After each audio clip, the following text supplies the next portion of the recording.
We met a couple of hours ago. We've been inseparable since. Okay, I'm a marketing professor. I've been professing marketing for about 20 years now. And there's only one time when a student dazzled me with the brilliance of her answer on an exam. But first, let me tell you something about marketing. Marketing is the unfortunate bastard child of psychology and economics. It's what happened when economics took over a bottle of wine to psychology. And they both woke up in the morning with marketing between them. They didn't want to accept responsibility for this little child, so they gave it to a series of governesses, which were sociology, anthropology, linguistics, statistics, etc. So marketing has been influenced by a number of influences. One of the things was cultural anthropology. And I want to tell you a story about religious anthropology. We borrowed from religious anthropology the notion of the sacred and the profane.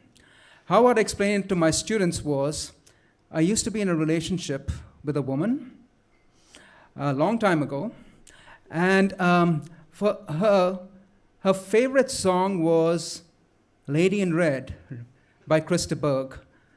Lady in Red is dancing with me, cheek to cheek.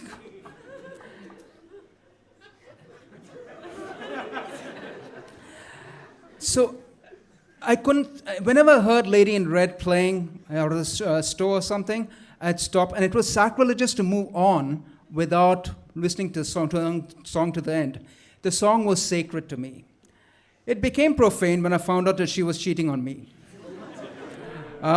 She wasn't just cheating on me. Actually, she was married to someone else, and he was staying in another city, and she was staying with me, and she had started cheating with a married man. So, a very complicated story, but the short thing was the song, Lady in Red, became profane. So that's how I explained it to my students. And I thought that since the students would have got the concept, I set a question on the exam about the difference between the sacred and the profane, narrate it with an example. And one of the students, a girl, wrote this: losing your virginity is a sacred event. Losing it in the back of a car makes it profane. I wanted to give her full marks because she had got the answer. Everything that a teacher could ask, she got it right. No. She got it right. She took an abstract concept, related it to her own experience, and put it down on paper. But I knew if I gave her 100%, and by the way, us professors are required to take an oath not to give 100% to anyone.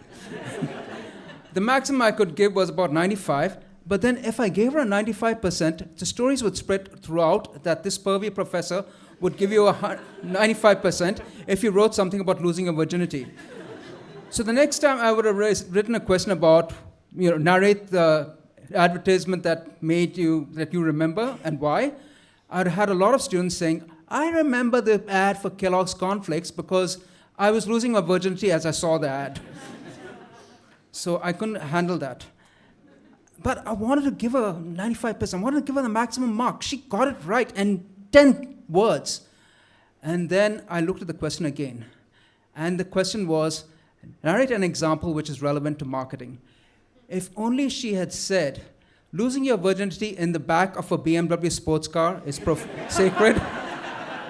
Losing your virginity in the back of a Volvo station wagon is profane. I would have had to give her full marks. But, sorry, I just felt so bad that I couldn't, she never came back to check her paper. I couldn't tell her how close she was, how proud I was of her. She will never know. Thank you very much.